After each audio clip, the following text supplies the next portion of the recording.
नमस्कार दोस्तों। स्वागत है आपका फेसलेस फोकस में, जहां किताबों के पन्नों के पीछे छुपी गहराई को हम आपके दिल तक पहुंचाते हैं। आज हम बात करेंगे एक ऐसी कहानी की जो दर्द, तन्हाई और उम्मीद के बीच फंसी हुई है। एक लड़की जिसका छूना किसी की मौत बन सकता है, लेकिन वहीं उसकी यही ताकत बन जाती है उसकी सबसे बड़ी शक्ति। कभी आपने सोचा है, अगर आपकी मौजूदगी ही किसी के लिए खतरा बन जाए तो आप खुद को किस तरह जी पाएंगे? आज हम जानेंगे तहेरे माफी की बेहद लोकप्रिय किताब शैटर मी की गहराई में। पार्ट 1। मैं एक कैदी हूं, अपने ही अस्तित्व की। मैं 264 दिन से किसी को छू नहीं पाई हूं। कहानी की शुरुआत होती है हमारी मुख्य किरदार जूलियट से। वो एक कोठरी में बंद है, बिल्कुल अकेली। उसका गुनाह, उसका छूना किसी के लिए जानलेवा है। उसके अपने मां बाप तक ने उसे त्याग दिया। दुनिया ने उसे पागल, राक्षस और न जाने क्या क्या कहा, और आज वो इस वीराने में कैद है। जूलियट का दर्द सिर्फ शारीरिक नहीं, मानसिक है। वो दिन भर अपने आप से बातें करती है, एक डायरी में सब कुछ लिखती है, क्योंकि उसके पास कोई नहीं है सिवाय उसके शब्दों के। मैं टूट रही हूं, लेकिन कोई मुझे तोड़ नहीं सकता। क्या आपने कभी खुद को इतना अकेला महसूस किया है कि खुद से ही बात करने लगे हो? पार्ट 2। अचानक दरवाजा खुलता है और सब बदल जाता है। 264 दिनों की तन्हाई के बाद अचानक जूलियट के पास एक नया सेलमेट आता है। एक लड़का, एडम। एडम, एक जाना पहचाना नाम। जूलियट को लगता है कि वो उसे कहीं देखा है। धीरे धीरे दोनों के बीच बातचीत शुरू होती है, लेकिन जूलियट डरी हुई है। क्या एडम भी उसके छूने से मर जाएगा? और क्या एडम वाकई सिर्फ एक कैदी है या कुछ और? जूलियट की जिंदगी अब मोड़ पर है। मैं इतनी खामोशी में जी चुकी हूं कि अब हर आवाज मुझे चुभती है। सोचिए, कोई ऐसा आपकी जिंदगी में आए जो आपकी सबसे बड़ी कमजोरी को ताकत में बदल दे। पार्ट 3। दुनिया तबाह हो रही है और एक नई सत्ता उठ रही है। इस कहानी का बैकग्राउंड एक डिस्टोपियन वर्ल्ड है, जहां सरकार गिर चुकी है और एक नया सिस्टम बना है, द रीस्टैब्लिशमेंट। इस संगठन ने वादा किया था कि वो दुनिया को ठीक करेगा, लेकिन सच तो यह है कि अब यह दुनिया और भी डरावनी हो गई है। वार्नर, इस नई सत्ता का एक पावरफुल और खतरनाक लीडर, जूलियट में दिलचस्पी लेने लगता है। लेकिन क्यों? क्या वो उसे हथियार बनाना चाहता है, या फिर जूलियट की शक्ति में उसका कुछ निजी स्वार्थ छुपा है? पार्ट 4। वार्नर जो चाहता है वो पा लेता है। वार्नर, एक ऐसा इंसान जो डर को हथियार की तरह इस्तेमाल करता है। उसे जूलियट की ताकत के बारे में सब पता है। वो चाहता है कि जूलियट उसके लिए काम करे, दुश्मनों को छू कर मार दे, बिना कोई हथियार चलाए। लेकिन जूलियट ऐसा नहीं चाहती। मैं किसी की जान नहीं लेना चाहती, मैं कोई राक्षस नहीं हूं। वार्नर एक तरफ उसकी ताकत की पूजा करता है और दूसरी तरफ उसे काबू में रखना चाहता है। क्या आपने कभी ऐसा महसूस किया है कि कोई आपको सिर्फ आपकी काबिलियत के लिए पसंद करता है, न कि आपकी इंसानियत के लिए? वार्नर की दुनिया में इमोशन की कोई जगह नहीं, बस ताकत की भूख है। पार्ट 5। एडम, वो जो देखता है, दिल से देखता है। एडम की मौजूदगी जूलियट के लिए एक उम्मीद की तरह है। धीरे धीरे उन्हें एहसास होता है कि एडम वो लड़का है जो स्कूल में उसके साथ था, जिसने कभी उस पर हंसा नहीं, बल्कि उसकी तरफ इंसानियत से देखा था। और सबसे चौंकाने वाली बात, एडम जूलियट को छू सकता है बिना मरे। यह कैसे संभव है? क्या यह प्यार है या कुछ और? उसका छूना मेरे लिए झार नहीं, जिंदगी बन गया है। इस मोड़ पर कहानी हमें बताती है कि हर डर के पीछे एक वजह होती है, और हर वजह के पीछे एक सच। क्या आपके जीवन में भी कोई ऐसा है जिसकी मौजूदगी ही डर को कम कर देती है? पार्ट 6। भागना है, पर खुद से नहीं, इस दुनिया से। एडम और जूलियट फैसला करते हैं कि वो वार्नर की कैद से भागेंगे। भागना आसान नहीं, लेकिन अगर वो नहीं भागे तो जूलियट की आत्मा मर जाएगी। वार्नर को शक है, निगरानी तेज हो चुकी है। एक रात एडम और जूलियट भाग निकलते हैं, जान की बाजी लगाकर। एक ऐसा पल जहां हर कदम पर मौत है, पर दिल में सिर्फ एक जज्बा, आजादी। मैं पिंजरे में पली थी, अब उड़ना चाहती हूं, भले ही परों में खून क्यों न लगे। सोचिए, जब आपकी जिंदगी की सबसे बड़ी लड़ाई खुद अपनी पहचान के लिए हो। क्या आपने कभी कुछ ऐसा छोड़ा है जिससे डर तो बहुत था, पर आजादी और खुददारी उससे भी बड़ी? पार्ट 7, एक नई दुनिया, ओमेगा पॉइंट। एडम और जूलियट एक रहस्यमयी जगह पहुंचते हैं, ओमेगा पॉइंट। ये वो जगह है जहां ऐसे लोग रहते हैं जिनके पास असाधारण शक्तियां हैं। एक ऐसा अंडरग्राउंड रेजिस्टेंस ग्रुप जो द रीएस्टैब्लिशमेंट से लड़ना चाहता है। यहां जूलियट पहली बार खुद जैसे लोगों से मिलती है और उसे एहसास होता है कि वो अकेली नहीं है। मेरी ताकत मुझे डराती थी, पर अब ये मेरी पहचान बन रही है। जूलियट को अब एक मिशन मिल गया है, एक मकसद और एक परिवार। यहां कहानी सिर्फ एक लड़की की नहीं रह जाती, ये बन जाती है हम सब की कहानी, क्योंकि हम सब कभी ना कभी खुद को दुनिया से अलग, अकेला और टूटता हुआ महसूस करते हैं। पार्ट 8, ताकत, डर की वजह या हिम्मत की। ओमेगा पॉइंट में जूलियट अपनी ताकत को कंट्रोल करना सीखती है। अब वो छूकर सिर्फ नुकसान नहीं पहुंचाती, वो अपने शरीर को स्टील जैसा मजबूत बना सकती है। धीरे धीरे उसका डर कम होने लगता है और आत्मविश्वास बढ़ने लगता है। वार्नर की भी सच्चाई सामने आती है। वो सिर्फ पावर का भूखा नहीं है, उसके अंदर भी टूटे हुए हिस्से हैं। हर विलेन कभी न कभी एक टूटा हुआ इंसान ही था। क्या ये जरूरी है कि जो गलत दिखे वो गलत ही हो? पार्ट 9, पहला प्यार, पहली लड़ाई और अपनी असलियत को अपनाना। जूलियट और एडम का रिश्ता गहराता है, लेकिन एक ट्विस्ट आता है। एडम की भी एक कमजोरी है, वो जूलियट को हर समय छू नहीं सकता। कुछ सीमा है। यहां कहानी फिर से मोड़ लेती है। जूलियट अब समझती है कि उसे अपनी ताकत पर निर्भर रहना होगा, किसी और पर नहीं।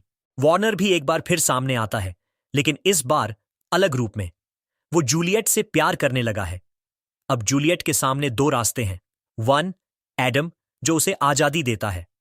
2, वार्नर जो उसे ताकत देता है। लेकिन सबसे बड़ा सवाल, वो खुद क्या चाहती है? मैं अब नहीं चाहती कि कोई मुझे बचाए, मैं खुद को बचाने के लिए तैयार हूं। पार्ट 10, शुरुआत का अंत और अंत की शुरुआत। शैटर मी का यह पहला भाग वहीं खत्म होता है जहां से असली कहानी शुरू होती है। जूलियट अब सिर्फ एक लड़की नहीं है, वो एक फाइटर है, एक लीडर जो अपनी ताकत को हथियार नहीं, उम्मीद बनाना चाहती है। वो अब छुपना नहीं चाहती, सामने आकर लड़ना चाहती है।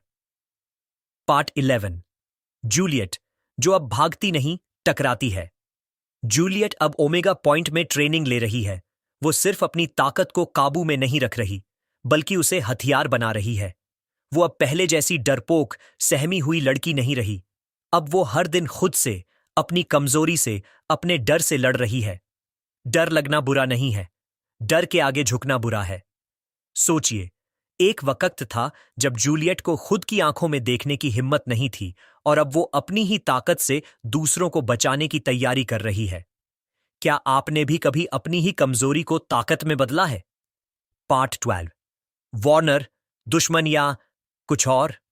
वार्नर एक बार फिर सामने आता है, लेकिन इस बार वो सिर्फ विलेन की तरह नहीं दिखता। जूलियट उसे पकड़ लेती है और ओमेगा पॉइंट में उसे कैद कर लिया जाता है।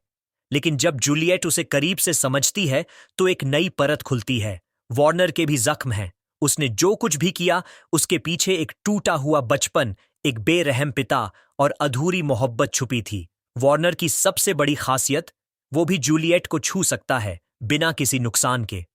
शायद हम सिर्फ अपने डर के रंग से दूसरों को रंगते हैं और फिर समझते हैं कि वो हमारे दुश्मन हैं। अब जूलियट एक उलझन में है। एडम उसे समझता है, लेकिन वार्नर उसे महसूस करता है। कभी कभी सही और गलत में फासला सिर्फ एक नजर का होता है। क्या आपके साथ भी कभी ऐसा हुआ है? पार्ट 13, एडम का सच, प्यार, लेकिन सीमाओं के साथ। एडम की हकीकत सामने आती है, उसकी ताकत भी खास है। असल में उसके शरीर में एक ऐसी ऊर्जा है जो जूलियट की जानलेवा शक्ति को ब्लॉक कर सकती है, लेकिन यह ताकत सीमित है। जब एडम थक जाता है या कमजोर होता है तो वो जूलियट को छू नहीं सकता। जूलियट इससे टूट जाती है, क्योंकि वो चाहती है कि एडम उसे वैसे ही स्वीकार करे जैसे वो है, बिना डरे, बिना किसी शर्त के। मैं किसी की मजबूरी नहीं बनना चाहती, मैं किसी की वजह बनना चाहती हूं। सोचिए, आप जिसे सबसे ज्यादा चाहते हैं, जब वो खुद आपसे डरने लगे, तो दिल कैसे चुप रह सकता है। पार्ट 14, एक नए युद्ध की तैयारी। ओमेगा पॉइंट में अब सब लोग युद्ध की तैयारी कर रहे हैं। वॉर्नर का पिता सुप्रीम कमांडर एंडरसन अब सामने आ चुका है। वो पूरी दुनिया को हथियार बनाना चाहता है। जूलियट अब दो रास्तों पर खड़ी है। 1, एडम, प्यार का वादा लेकिन अधूरा अपनापन। 2, वॉर्नर, सच्चाई भरी अराजकता लेकिन गहरा जुड़ाव। लेकिन उससे भी जरूरी, जूलियट को खुद यह तय करना है कि उसकी लड़ाई किसके लिए है। अब मैं किसी के लिए नहीं, अपने लिए लड़ूंगी। कभी कभी जिंदगी हमें ऐसे मोड़ पर ले आती है जहां सही या गलत से ज्यादा जरूरी होता है खुद को चुनना। पार्ट 15, जूलियट, जो अब सिर्फ लड़की नहीं, क्रांति है। जूलियट अब सिर्फ खुद को नहीं बचा रही, वो दूसरों के लिए उम्मीद बन चुकी है। वॉर्नर उसकी ताकत को समझता है, एडम उसका दर्द जानता है, लेकिन जूलियट अब किसी पर निर्भर नहीं रहना चाहती। वो खुद अपने लिए लड़ना चाहती है, अपनी शर्तों पर। ओमेगा पॉइंट पर हमला होता है, लोग मरते हैं, जख्मी होते हैं, लेकिन जूलियट लड़ती है अंत तक। और यहीं आता है सबसे बड़ा मोड़। मेरे हाथों में अब मौत नहीं, न्याय है। सोचिए, एक लड़की जिसे दुनिया ने राक्षस कहा, अब वही लोगों की रक्षक बन गई। क्या इससे बड़ा परिवर्तन कोई हो सकता है? यहां तक आते आते शैटरमी एक साधारण सुपर पावर स्टोरी नहीं रहती। ये बन जाती है एक journey of identity, pain, healing और self worth. Part 16, omega point का अंत या एक नई शुरुआत। जूलियट सोचती थी कि वो अब सुरक्षित है, कि ओमेगा पॉइंट उसकी ढाल है, लेकिन युद्ध ने सब बदल दिया। वॉर्नर का पिता supreme commander Anderson omega point पर हमला करवा देता है। जूलियट सब कुछ अपनी आंखों से टूटता देखती है। लोग मरते हैं, दोस्त बिछड़ जाते हैं, और जूलियट, उसे गोली लगती है। हां, यही वो मोड़ है जहां उसकी जिंदगी और सोच दोनों बदलते हैं। कभी कभी गिरने के बाद ही उड़ने की शुरुआत होती है। क्या आपने कभी ऐसा महसूस किया है कि सब कुछ खत्म हो गया, लेकिन फिर उसी खत्म में से कुछ नया जन्म लेता है? पार्ट 17, वॉर्नर अब और अजनबी नहीं रहा। जब जूलियट को गोली लगती है तो उसे बचाता है वही इंसान जिससे वो सबसे ज्यादा डरती थी, वॉर्नर। वॉर्नर उसे अपने ठिकाने पर ले आता है, उसे ठीक करता है और सबसे बढ़कर उसे आजादी देता है। जूलियट अब पहली बार वॉर्नर को बिना हथियार देखती है। वो जानती है कि वॉर्नर ने भी दर्द सहा है। उसके पिता ने उसे भी कभी इंसान नहीं समझा। जब दो टूटे हुए लोग एक दूसरे को जोड़ते हैं तो शायद वो किसी नए संसार की शुरुआत करते हैं। वॉर्नर अब वो दुश्मन नहीं रहा जो पहले था। अब वो बन चुका है एक आईना जिसमें जूलियट खुद को पहचानती है। क्या कभी ऐसा हुआ है आपके साथ कि जिससे आप सबसे ज्यादा डरते थे वही आपको सबसे ज्यादा समझने लगा? पार्ट 18, प्यार जो डराता नहीं, जगाता है। जूलियट अब महसूस करती है कि एडम का प्यार उसे बांधता है। वो चाहती थी कि एडम उसे वैसे ही स्वीकारे जैसी वो है, लेकिन एडम अब उससे डरने लगा है। वहीं दूसरी तरफ वॉर्नर उसे वैसे ही देखता है, तोड़-फोड़ वाली, गुस्से से भरी, लेकिन सच्ची जूलियट। वॉर्नर उसे छू सकता है, सिर्फ शारीरिक रूप से नहीं, भावनात्मक रूप से भी। वो मुझे छूता नहीं, मुझे देखता है। वो हर उस चीज को जानता है जिसे मैं खुद से भी छुपाती हूं। प्यार क्या है? कोई जो आपको बदलना चाहे, या कोई जो आपकी टूट फूट को भी सुंदर माने। पार्ट 19, अब मैं तुम्हारे लिए नहीं, खुद के लिए लड़ूंगी। जूलियट अब फैसला करती है, वो एंडरसन को खत्म करेगी, नफरत से नहीं, न्याय से। वो अब और नहीं छुपेगी, औरों के पीछे नहीं लड़ेगी। अब वो खुद खड़ी होगी, अपने नाम से। मुझे अब किसी की इजाजत नहीं चाहिए, मैं खुद ही इजाजत हूं।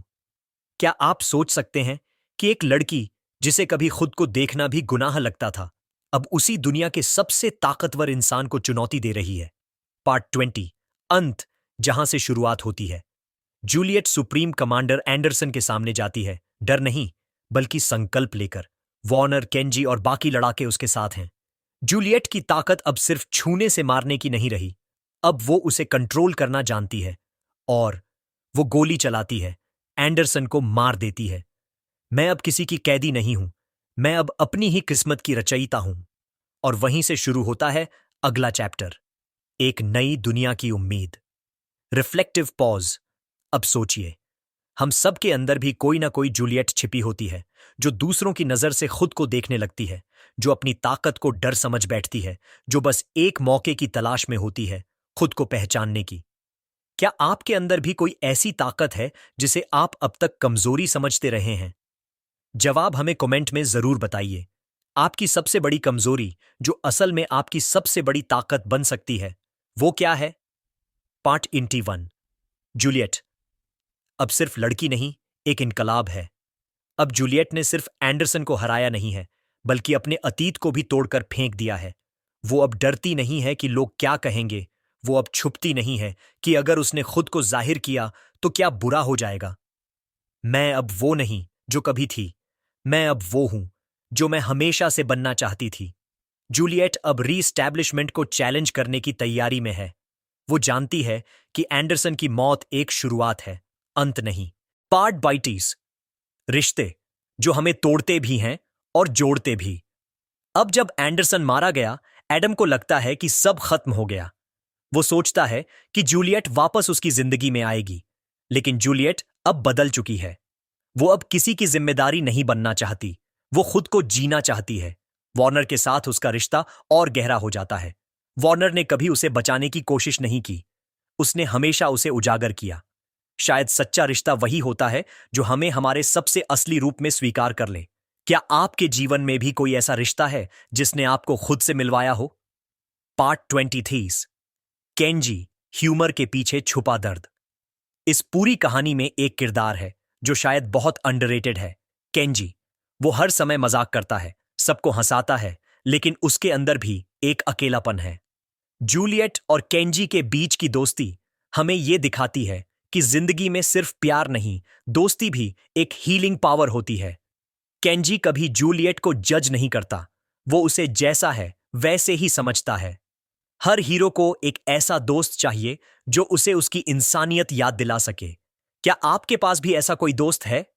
पार्ट 24, रेवोल्यूशन बाहर नहीं, अंदर से शुरू होती है।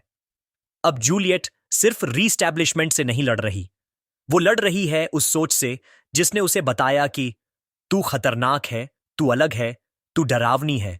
अब वो साबित कर रही है कि अलग होना कमजोरी नहीं, क्रांति है। जिन्हें दुनिया ने चुप रहने को कहा, अब वही आवाज बनेंगे। अब जूलियट दूसरे रीजन के लीडर्स से मिलने की सोचती है। वो एक प्लान बना रही है ताकि रीएस्टैब्लिशमेंट को जड़ से हटाया जा सके। पार्ट 25, एक औरत की कहानी जो खुद अपनी दुनिया लिख रही है। जूलियट की कहानी हमें सिखाती है कि हम चाहे कितनी भी टूटे हों, चाहे लोगों ने हमें कितना भी नीचा दिखाया हो, अगर हम खुद पर विश्वास करना सीख लें तो हम दुनिया बदल सकते हैं। अब मैं टूटकर भी मजबूत हूं, अब मैं अकेली होकर भी पूरी हूं। सोचिए, हम सबके अंदर भी एक जूलियट है जो चुप है, जो दबा हुआ है, लेकिन कहीं ना कहीं उठने को तैयार है। क्या आप तैयार हैं खुद को अपनी सच्चाई में देखने के लिए?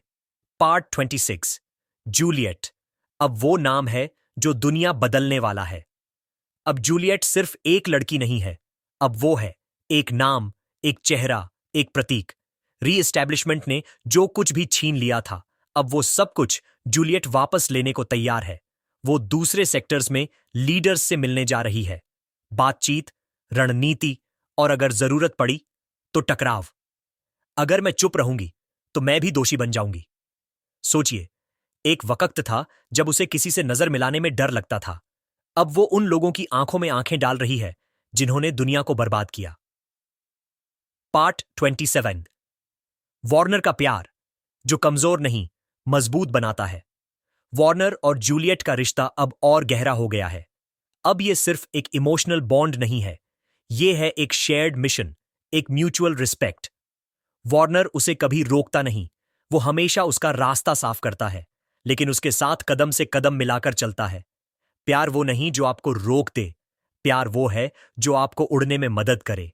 क्या आपके जीवन में भी कोई ऐसा है जो आपकी उड़ान में पंखों की तरह काम करता है, न कि बोझ की तरह? पार्ट 28, एडम जो अब अजनबी सा हो गया है। एडम और जूलियट की कहानी अब एक बीते हुए मौसम जैसी है। एडम अब वो इंसान नहीं रहा जिससे जूलियट ने पहली बार प्यार किया था, और जूलियट अब वो लड़की नहीं रही जो एडम को पहली बार मिली थी। एडम उसे अब समझ नहीं पाता।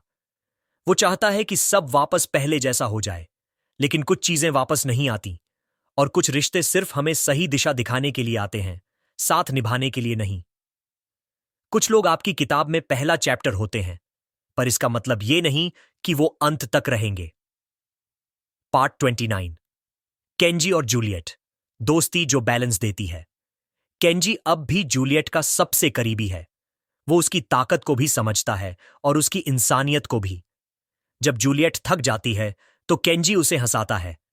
जब वो भ्रमित होती है तो केंजी उसे जमीन पर लाता है। हर सुपर हीरो को एक ऐसा दोस्त चाहिए जो उसे उसके अंदर का इंसान याद दिला सके। क्या आपके पास भी ऐसा कोई केंजी है? पार्ट 30, अब लड़ाई सिर्फ बाहर की नहीं रही। अब जूलियट जानती है कि असली लड़ाई एंडरसन से नहीं थी। वो लड़ाई तो थी खुद के डर से, अपनी पहचान से, अपने टूटे हुए भरोसे से।